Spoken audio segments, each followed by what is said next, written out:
क्या आरबीआई एक ऐसा दरवाजा खोलने जा रहा है जिससे भारत में 50 अरब डॉलर तक आ सकते हैं? क्योंकि 2013 में इसी फॉर्मूला ने भारत को 34 अरब डॉलर दिलाए थे। तो क्या यह फॉर्मूला एक बार फिर वापसी कर सकता है? और सबसे बड़ा सवाल, क्या विदेश में रहने वाले भारतीय यानी कि एनआरआईज अपने पैसे पर 10 से 20 गुना तक दाव लगा पाएंगे?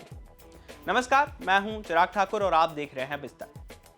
विदेशी निवेशकों की लगातार बिकवाली और रुपए पर बढ़ते दबाव के बीच आरबीआई ने हाल ही में कुछ अहम कदम उठाए थे। इन्हीं में से एक फैसला बैंकिंग और वित्तीय जगत में काफी चर्चा बटोर रहा है। दरअसल आरबीआई ने नए एफसीएनआर-बी डिपॉजिट्स पर हेजिंग कॉस्ट खुद उठाने का ऐलान किया है।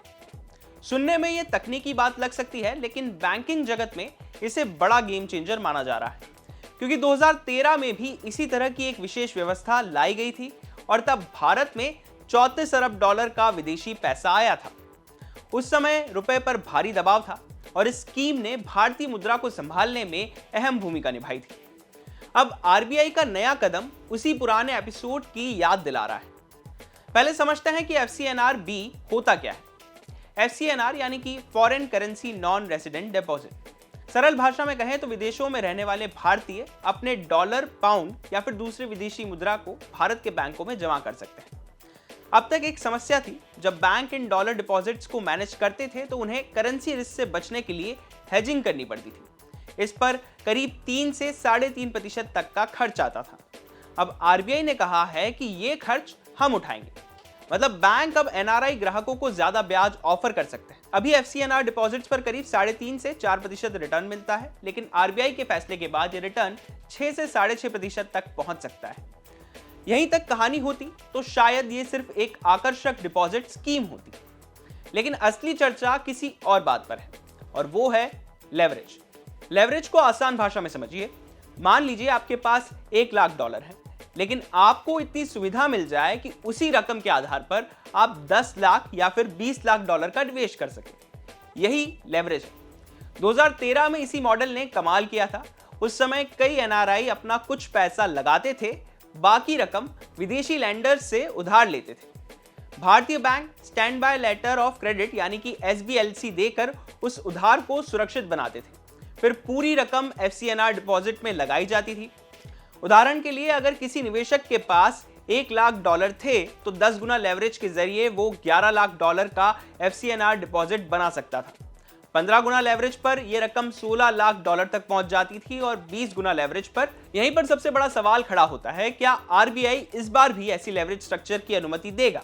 क्योंकि पूरी स्कीम की सफलता इसी पर निर्भर मानी जा रही है।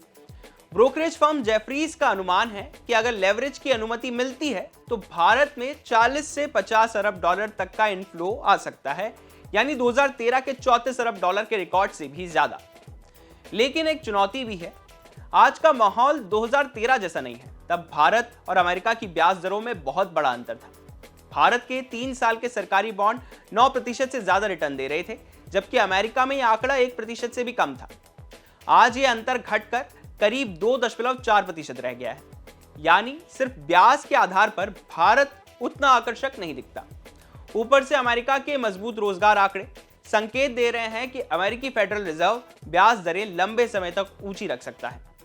ऐसे में बिना लेवरेज वाली एफसीएनआर स्कीम शायद उतनी बड़ी सफलता ना बन पाए। तो कुल मिलाकर आरबीआई ने पहला कदम उठा दिया है, लेकिन क्या वो अगला बड़ा कदम भी उठाएगा? अगर लेवरेज को मंजूरी मिलती है तो भारत में अरबों डॉलर का नया फ्लो आ सकता है, रुपए को सहारा मिल सकता है और विदेशी मुद्रा भंडार भी मजबूत हो सकता है।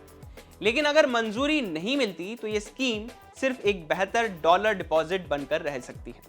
अब पूरे बाजार की नजर एक ही सवाल पर है, क्या आरबीआई 2013 वाला मास्टर स्ट्रोक दोहराएगा या इस बार कहानी कुछ अलग होगी? इसका जवाब आने वाले दिनों में मिल ही जाएगा और यही तय करेगा कि भारत में विदेशी पैसों की बरसात कितनी तेज होती है। बिजनेस से जुड़ी बाकी तमाम खबरों के लिए आप देखते रहिए विस्तार।